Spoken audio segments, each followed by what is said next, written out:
Let's talk about the power of authenticity. Authenticity is real, true, and when it comes to objects, it might just be what turns something ordinary into something extraordinary. On today's episode, I'll be sharing a very creative example of how one museum decided to interpret one of their most special artifacts to great success. Hi, my name is Lindsay Smith with Exhibit Smith. I'm rethinking the way we save our stuff. I help people interpret, preserve, and better understand the objects that make up our world. If you have a lot of stuff, it might feel overwhelming. But believe it or not, I truly believe that artifact and heirloom preservation can be both easy and fun. In fact, I've developed a series of introductory level workshops on this topic just to prove my point. Learn more about them at exhibitsmith.com. Okay, back to the conversation of authenticity and of using that to leverage the importance of an object. Let's think on this a little, especially regarding the museum world. Of course, that's where I'm coming from. Why do people usually visit history museums, after all? History museums can vary greatly, but they usually have one thing in common. Whether it's a state museum or a local history museum, a museum that focuses on a particular subject matter, like a military museum or a fashion collection, or even a museum that's actually housed in an historic structure, like a one-room schoolhouse or a private residence. These very different types of institutions all do one very united thing. They interpret the past. And the vast majority of these museums use authentic artifacts to help tell those stories. Exhibit developers at these museums have the power, yes, we like the power, to pick and choose which artifacts from their collection they will use to tell the specific stories that they're after. They will carefully choose not only an object, but the whole scene, the text, the lighting, the vibe, everything around that artifact. They're carefully curating the entire exhibit experience for you and I to enjoy.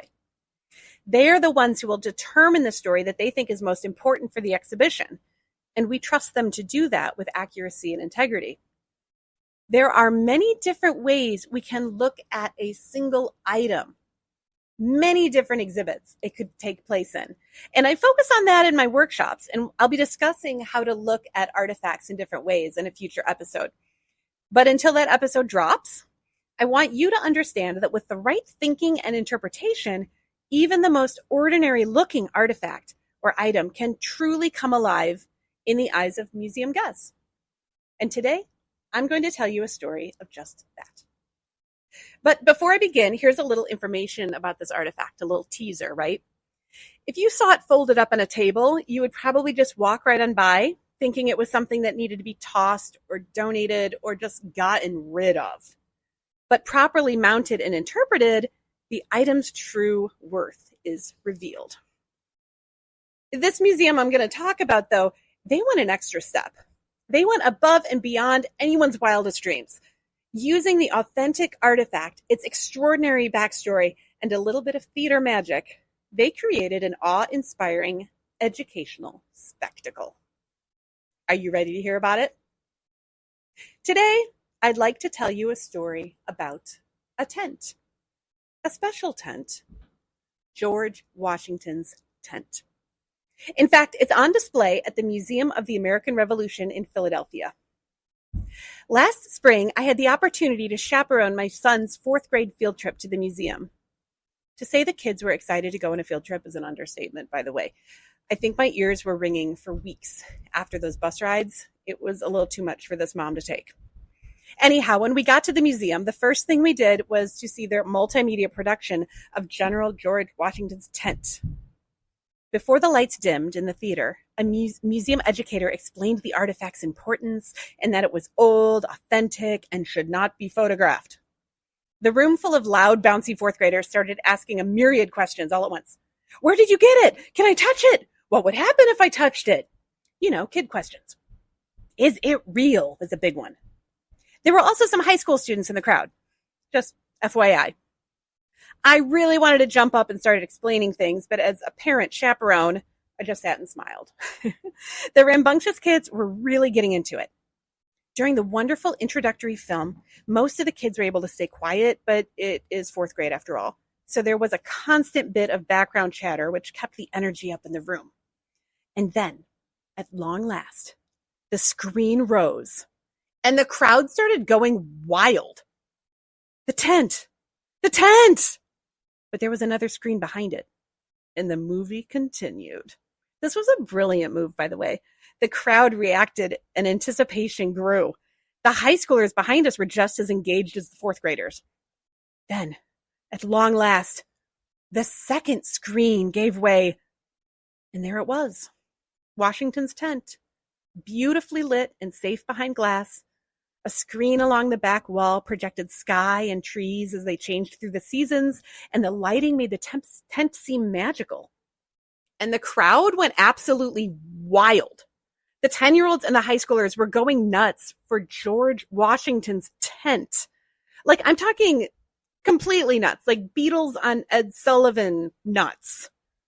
It's the tent! They kept shouting over and over, standing up in their seats. It was too loud to even hear the movie narration anymore. It was just complete screaming chaos. And personally, my material culture loving heart exploded. I was both laughing and honestly getting teary-eyed from their reaction. And I'm so glad I was there to experience it. So thank you, fourth grade teachers, for selecting me as a chaperone. But then, stage right. Was that a lantern moving around inside the tent? And it looked like someone was walking around inside? Was it? Was it George Washington? Oh my gosh. The kids started shrieking again at the top of their lungs. Thanks to this very clever and apparently extremely effective use of lighting. Well done. Oh my goodness, what an experience. I could tell you so much more about how wonderful the field trip was, but this is the moment that will stick in my head and in my heart for years to come. It was amazing. And if you're ever in Philadelphia, go see The Tent and definitely take any 10-year-olds you have along for the ride. I am very curious to learn about the moments that you have had in your life where you encountered an object and then learned the story behind it and were just completely blown away. Or a moment when it really made you think of the item or its context in a completely new way. Perhaps you were just floored that you were kind of standing in front of this real piece of history and it was just all of a sudden too much to grasp. These are the moments that keep me doing this. This is the reason why I focus so much of my time on helping people preserve and interpret their stuff. You don't need to own a national treasure to discover and curate extraordinary, unique stories that really shine and connect with people. Sometimes it just takes asking the right questions and taking good notes, such as interviewing a family member about a prized possession. So even if you're not a museum person, or especially if you're not a museum person, I invite you to think about the items that are in your life. Perhaps by walking around your house, looking at each room and thinking, what is the most important item or items that I have in here? And am I just taking them for granted as they get covered with dust? Is there a way I can highlight them? Is there a way that when you walk into that room, you're going to be reminded of that piece and that story? Or are they currently getting lost in the shuffle? I.e., like, do I literally have to move piles of other potentially less important items out of the way to even see and appreciate these few special items? And then think of the tent story and ask yourself, how can I easily create these moments in my own home, in my own life, with the things that are important to me? Fully understanding that you're not going to have something like Washington's tent, or let's say a Gutenberg Bible, or the Hope Diamond, or any sort of national, international treasure. That doesn't matter. It's all about scale. What's important to you? You don't need those international amazing pieces to make you feel this way. What's important to you are those items that bring you those feelings. And I'm very curious to learn what things you have in your life and how you are or are not cherishing them, or displaying them, or storing them, or even really remembering them. How are you keeping their stories alive? Anyhow, that's all I have for today. I hope you've enjoyed today's episode. I invite you to subscribe to my podcast. And once again, you can see everything Exhibit Smith is up to at exhibitsmith.com, including grabbing yourself some free downloadable resources created by moi. Thank you so much for listening. I'm already looking forward to the next episode.